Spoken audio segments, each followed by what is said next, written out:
So our next speaker today is Mia Cobb.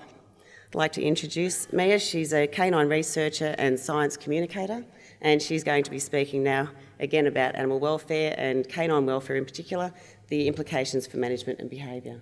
Thanks, Mia.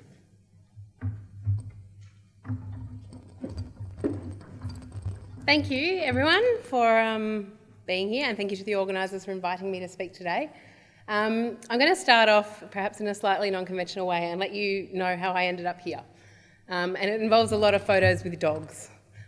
So I went through, I did a really influential work experience placement when I was about 15 with my local ranger at the time in the Shire of Lilydale. It was then, it's now Yarra Rangers Council area. And really had some experiences that really stayed with me from like a 5-day work experience placement. So never ever underestimate the impact that your work has on the kids that you have with you for work experience. I went on and did a Bachelor of Science with Zoology and Animal Behaviour, and I also did a minor in Psychology and Ecology. And then I went on and did an independent research year for honours, looking at animal behaviour themes as well. Then I went on and did some independent travel, as most kids in their 20s in Australia go and do. Both my parents are from not Australia, so that's what you do, go visit all the extended family. Came back and got a role at RSPCA in Victoria as an animal attendant. In my time there, which was about 3 years, I also did, as most people do in shelters, lots of other roles. So I had experience at vet nursing, I did after-hours ambulance driving, I covered some animal management officer work for Monash Council at the time. So I got a really good overview of a lot of animal welfare issues, a lot of different animals, and really good insight, I guess, into the work that you guys are doing every day. Since then, I moved on and I managed the guide dog training kennel and vet clinic facility for about 9 years before leaving to have a bub. And during that time, I got involved with the Australian Animal Welfare Strategy, involved in improving the welfare of working dogs in Australia. And that covers everything from farm dogs, military dogs, racing greyhounds, through to the assistance dog sector. While I was at Guide Dogs, I also started doing a PhD. So I was really interested in how the kennel environment affected the dogs, how their stress levels related to their performance, looking at their behaviour and the physiology, and just, I guess, also looking at the human attitudes around what do dogs need, how do what we think is important actually relate to what the dogs think is important, are they the same or different? So exploring that. I'm having a crack at taking the longest period of time to complete a PhD that you can. So I'm now in my 9th year and very, very close. Closer than I've ever been, is what I keep telling my husband. So since the Australian Animal Welfare Strategy got shut down a couple of years ago with the change in government, the funding got withdrawn, we set up the Working Dog Alliance. So its aim is to continue the initiatives that we'd set up within AWS, which is to improve the welfare of all working dogs in Australia. And we do that by working with industry to help them. Basically, there's a lot of really good initiatives happening within the industry, but very few opportunities for them to come together and share those good ideas. And whether people are breeding a dog to herd livestock or whether they're breeding a dog to be a guide dog, a lot of the ways they go about selecting for the behaviour that they want and training those dogs is quite similar. And there's a lot of room to share good ideas. So that's something that I really enjoy doing, is networking with people and helping them, all share their good ideas around. I do that with some really great people. Some of you may have met Nick Branson or Paul McGreevy from the University of Sydney, Kate Mortimer and Tammy King as well. We're all the crew that set up the Alliance. So that's me. Today I'm here to talk to you about canine welfare, and to give you an overview of what we'll be covering, we're going to talk about what actually is animal welfare. It's one of those terms you've probably heard a lot about, but to actually drum down, what does it mean? We're going to look at how we perceive the welfare of dogs, talk a bit about why it matters, look at how we measure it, what does welfare look like, and how we can apply our understanding of welfare to dogs. And then I'm hoping we're going to have time at the end to have a bit of, either questions, if you want to ask me questions, or sharing ideas, because I think the knowledge base in this room is fantastic, and I'd love to hear some of the initiatives you guys have found that works really well, or ideas that you've heard of, so that we can share them with everyone. So, what's an animal welfare? Originally, going back maybe 50 years ago, the idea of welfare was one of biological fitness. So if you had enough food and resources, you were healthy enough to reproduce, grow up, have young, you were considered to have a good level of welfare. If your genes made it through to the next generation, that worked at a species level for the species to continue. That was good welfare. When we look at reproductive success and productivity and consider it today in terms of modern companion animals, is it still a good fit? You can think about reproductive success, productivity. Does that represent what we currently think of as animal welfare? When you think about the more intensive systems, I think most people would probably agree it's not optimal in terms of animal welfare. They can be successful systems, very productive. They can be high yielding, but they are not necessarily putting the interests of the animals first. So when we look a bit more at biological fitness and productivity as animal welfare for dogs, so lots of owned dogs have got good resources and they may reproduce, but do they experience good welfare? And there's, situations, I guess, with, training may not be optimal. So that's a dog that ended up being mine. She came in my 3rd week of work at the RSPCA. How much of a sucker am I? And she was a cruelty case. She'd been underfed.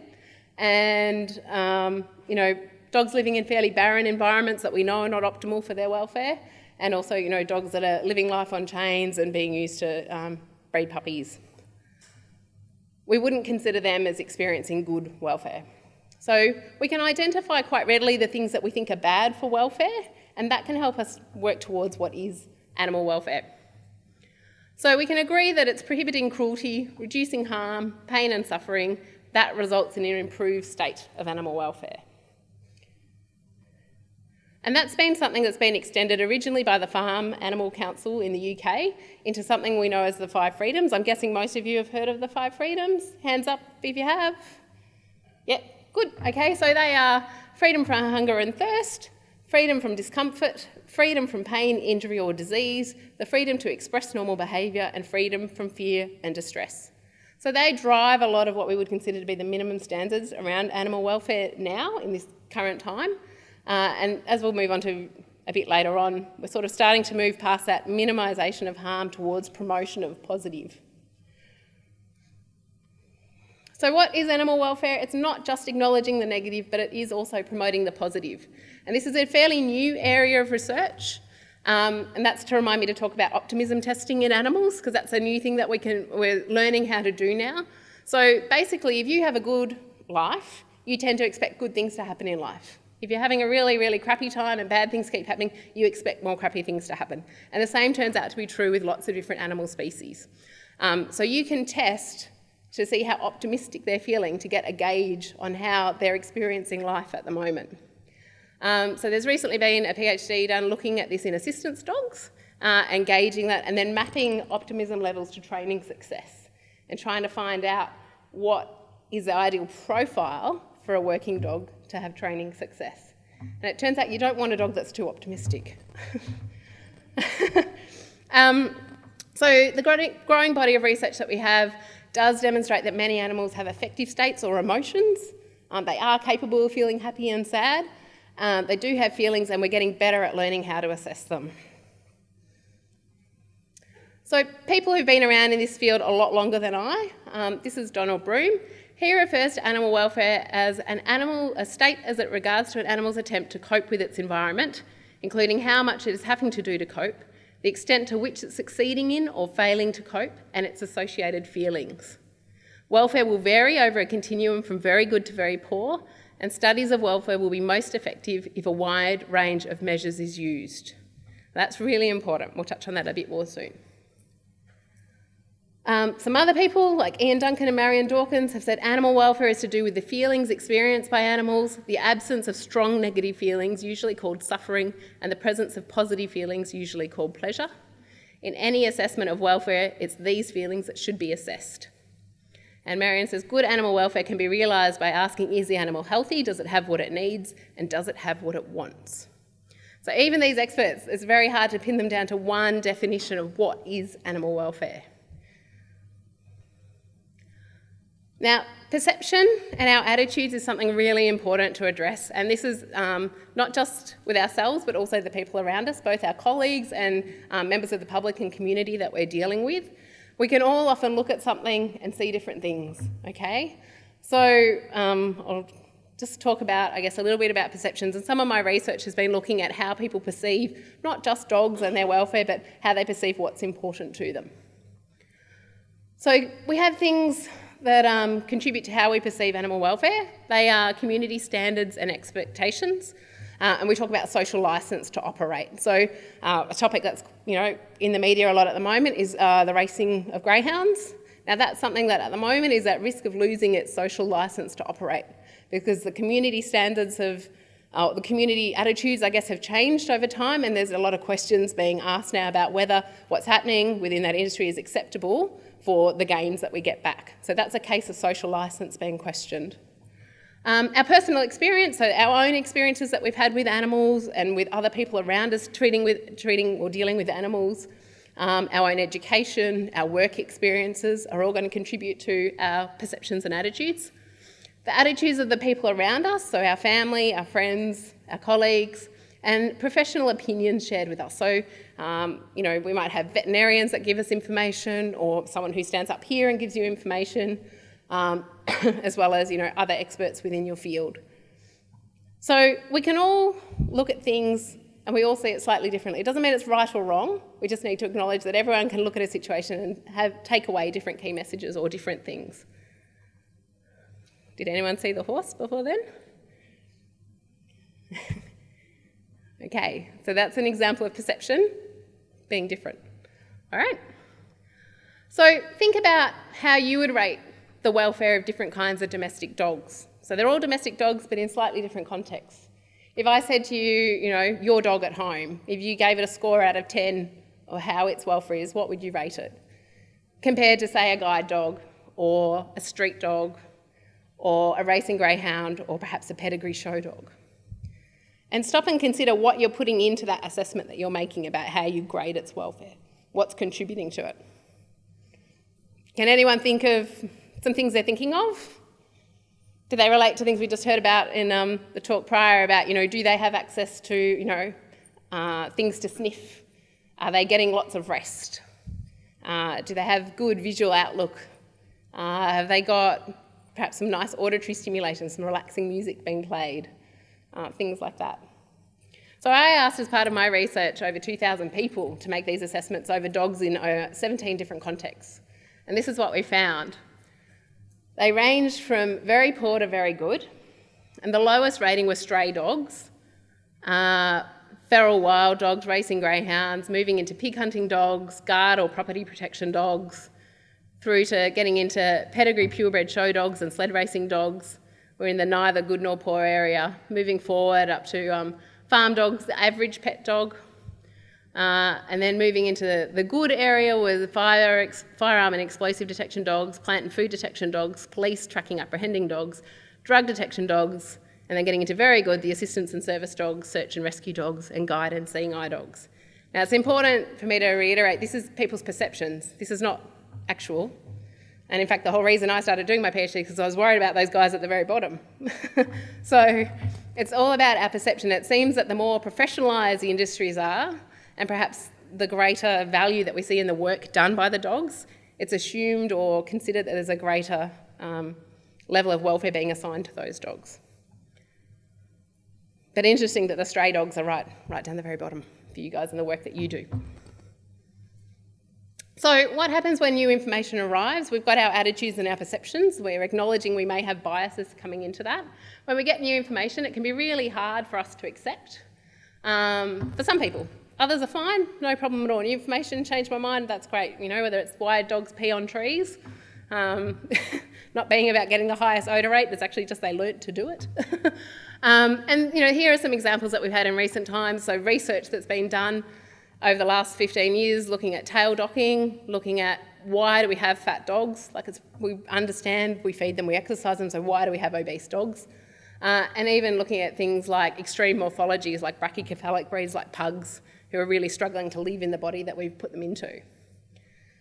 And some of that can be really hard, and there's a theory of planned behaviour, and Vanessa Rolfe, who's down at the Animal Welfare Science Centre in Melbourne, did this research for her PhD, looking at why do people fail at really basic things to do with looking after their pets. And she found that, not surprisingly, our intentions tend to predict our behaviours. But intentions are predicted by subjective norms. So that's what we think the people around us are going to think about what we do. Attitudes and also our perceived behavioural control, which is how much we think it's actually in our control for us to do something, to change a behaviour. And what we found is that if you get new information and it conflicts with things you've already been doing, we get into this stage called cognitive dissonance. And that can be having inconsistent thoughts, beliefs or attitudes, especially relating to behaviours that we do and attitude change. And when you've already been engaging in a behaviour that doesn't accord with your beliefs, even when you're given new information, you're less likely to be willing to change that behaviour and more likely to find reasons to justify it and get defensive about why that behaviour is necessary.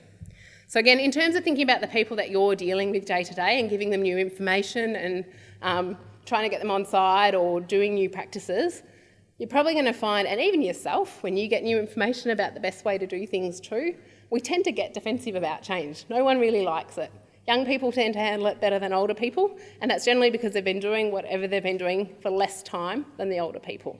So just something to recognise within yourself and with the people that you're dealing with as well. Anthropomorphism is something I want to touch on. That's when we, as I said, it's a great word for Scrabble, not so good for animals. It's when we assign human attributes to non-human animals. So it's saying that that dog is guilty, okay? It's thinking that dogs love dressing up like that because we think it's good. Another example might be taking dogs skydiving, quite extreme behaviours. We're removing an element of choice, and that's something that's really important when you're considering animal welfare. What do the animals themselves want to do? If you're not giving them an element of choice, you risk compromising their welfare. So grumpy cat's a perfect example. This is a cat that just has a screwed up face. It's not grumpy, okay? So I assume most people have come across grumpy cat sometime over the internet recently, in the last 5 years. It's a millionaire cat. Multi-millionaire, but it's that's really anthropomorphic, okay? It's not a grumpy cat, it's got a weird face. So why does animal welfare matter? We know now that dogs can experience pain and they can suffer. We understand that the quality of life of dogs or other animals has inherent worth of its own value. Dogs have needs and they have feelings, and dogs with higher welfare, so when we're looking at working dog roles, which may not be so relevant to your work, although I would argue that the companion role is a kind of work, when they have higher welfare, they're more productive and will perform better. And when humans are in control, we have both moral and legal obligations to care for those animals. And higher welfare for dogs tends to mean better outcomes for humans, regardless of the roles that dogs have in our lives. It's also really important for sustainability of business, okay? So community attitudes and perceptions are changing. They're expecting more in terms of how we look after animals. You can see the changes in society since I was a kid. So looking back over the last 30 years, circuses have changed dramatically in that period of time. Zoos have had to change the way that they pitch themselves to communities. And that trend is likely to continue and turn and focus at the other ways we use animals around us. What was that? Bloody slow. It is a slow process. I remember when I started working in the animal welfare field and someone's like, oh, anything in legislation that will take 50 years to change. And I was like, what? But it is changing and it's going to continue to change. And certainly the trends that we see, it's going to turn to the way everyone who works with animals, how they're treating them. And that's going to extend to you guys too. So animal welfare does matter. When we look at how we measure animal welfare, there's no one simple pH test for welfare. You can't get a dog to pee on a stick and it's going to tell you what its welfare is out of 10, unfortunately. We tend to look at behaviour, so we look at things like activity budgets, so how much they're awake, how much they're sleeping, what they're doing in that time. We'll look at their interaction both with the environment and with other people or other animals. We look at their preferences for different things, so we can set up a preference test and see which out of these two environments do you prefer to spend your time in. To get that information. We look at aversion and motivation training as well. How hard will you work for that object? So say you want food, how many tasks will you do to achieve that object? We look at cognitive bias, which is that optimism, pessimism testing, and we look at abnormal behaviours as well. So things like stereotypy, so if you have dogs, repetitively pacing or constantly jumping and snapping at invisible things or plucking out their fur, they're things that we call stereotypies, which are repetitive behaviour patterns with no apparent purpose. We'll look at the physical things, so physiology, lots of hormones and things like that. We'll look at immunology, look at nutrition, so how much food are they needing to eat to maintain their body weight. We'll look at exercise and we'll look at reproductive success as well. We're also really important to look at human psychology, so looking at the attitudes and perceptions and behaviours, because generally these animals are under the care of a human, so that's a really important thing not to miss out on. You see the difference between the two environments down here. It's really common. One of those is in the one on the left, the beagle there, is in one of our state detection centres. It's very much in a facility that's been built to maintain hygiene, which is probably similar to a lot of the pounds and shelter situations that you guys are working in. But it's not been built to consider the needs of the dog particularly well. The other side, where we've got social housing, toys and things to do, is a much more likely to be an environment where dogs are happy. So, in terms of what science offers, so the work that I do and many others in this room as well, why science? Because it's objective. So, generally it's repeatable and it's open to change. So we get new information, we're prepared to change our mind about things. Some people are a little bit stubborn, but generally we're pretty open to it. It's kind of in the middle between I have no idea what I'm doing and the good thing about it is that it's true whether you believe it or not. Obviously you need to be critical of any new information that comes to you, not just accept it point blank. So if you've been Googling and you've seen something and you've just read it, try and take stock for a minute about where that information's coming from. Have they linked through to original articles that have been published in science journals that have been peer reviewed? Or is it just someone's opinions that they're blurting out on the internet? So I'm going to give you some quick examples, just looking at the time, of, I guess, how we've used applied animal welfare science and information, and then I'm going to get through to a little bit more that's relevant to your work situation, and then I'd like to share some ideas at the end. So I touched on pugs, or brachycephalic breeds. They're the ones that really have no noses. Pugs, Boston Terriers, French Bulldogs as well. They're becoming an increasing problem because they've got these extreme morphologies. They still have their tongue and their teeth and all the things that's in a normal dog's mouth, but it's squashed into this really short area, and so they tend to have terrible dentition, teeth just everywhere. They often can't feed properly, they can't breathe properly. There's a lot of videos on YouTube of them leaning against walls, sort of falling asleep, and people think it's really cute, but that's because they can't breathe when they're lying down. So it kind of changes how cute it is when you realise what is behind these behaviours. So that's something we're learning more about now, and talking about those squash-nosed breeds as a welfare issue, because the only reason these dogs are living these lives is because they've been bred by us to look like this because we think it's cute.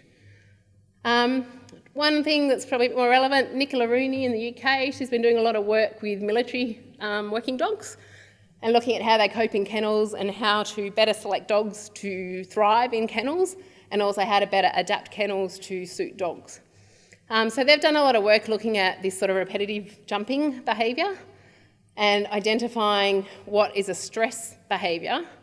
And surprisingly, they mapped behaviour and physiology, and what they often found is that it's not always this guy that's jumping and barking madly that tends to get your attention that's stressing out the most. So these behaviours are acting a bit like a stress reduction mechanism, and sometimes it's the quiet dog sitting on the side internalising everything that's actually freaking out on a physiological level.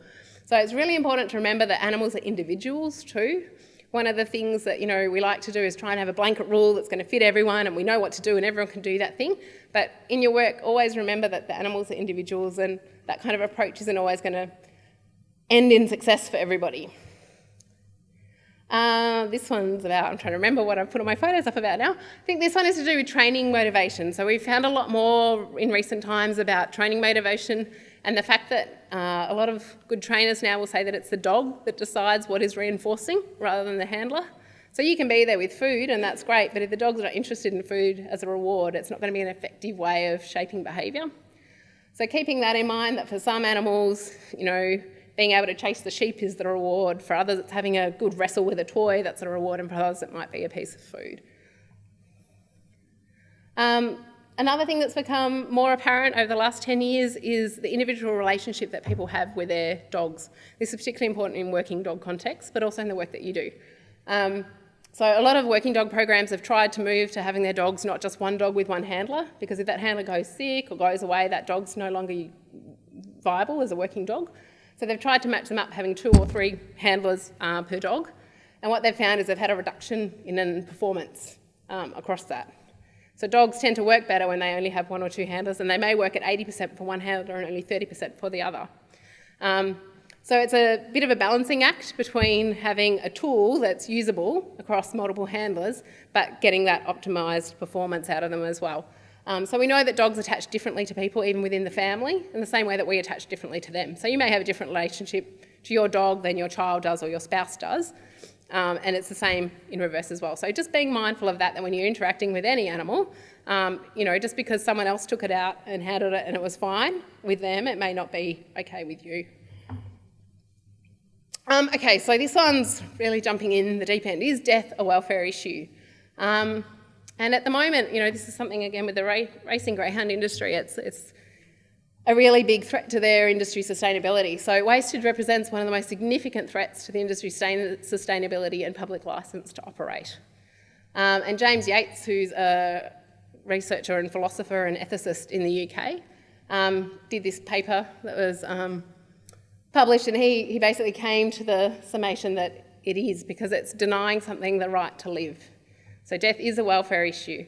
And whilst we talk about wastage in terms of perhaps farm dogs or racing greyhounds, it's something I think you guys need to be mindful of in a pound and shelter environment as well. Because the community attitudes, the way that they're shifting, the way that they're auditing and assessing the way people use animals around us, I think it's something that wastage could be considered in terms of pounds and shelters, returning dogs to owners and also rehoming them as well. So what should best practice, or what does best practice look like at the moment in your area? I've gone and had a look.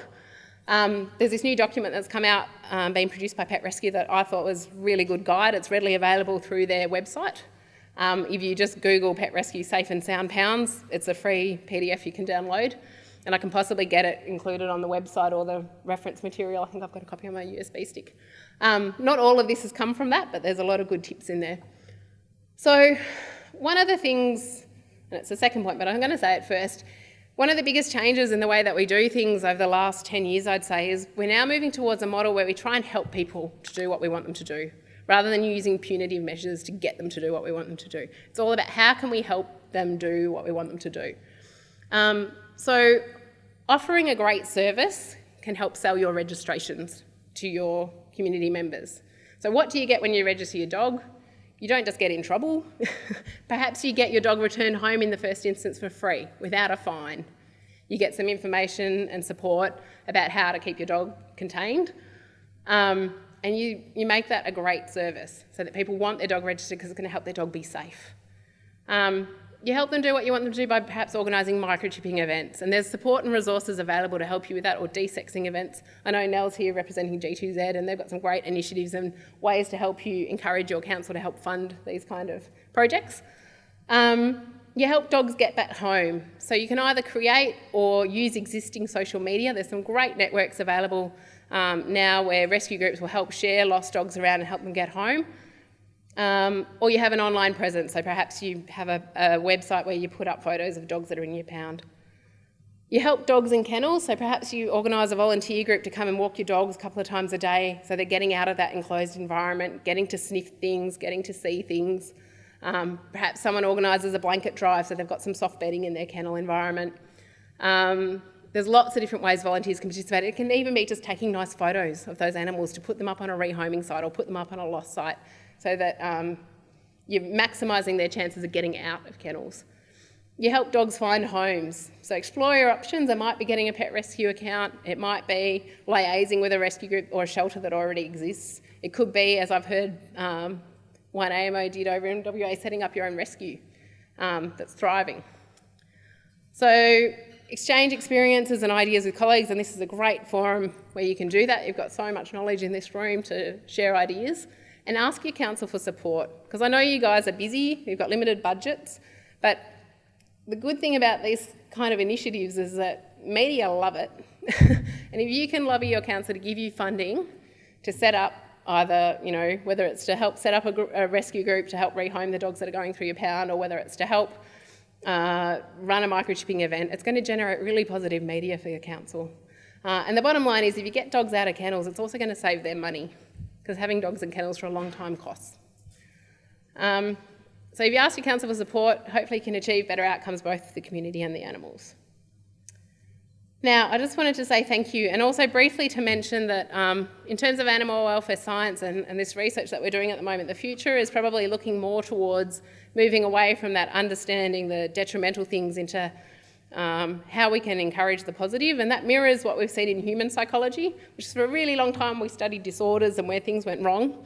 And now what we're starting to do is study what we call positive psychology, which is looking at what makes people happy and understanding that process rather than just what makes them depressed. What makes people thrive, and how can we take the people who aren't doing so well and migrate them to being the people that are thriving. And we're looking at those sort of areas of research broadening as well for animals. So it's going to be an exciting area over the next 15, 20 years. Now, that's my current hound. If anyone's got any questions that they'd like to ask me, please do. Or if you've got any ideas, initiatives, things that are working in your area that you'd like to share or ask of other people here, then I'd really love to hear them. Thanks.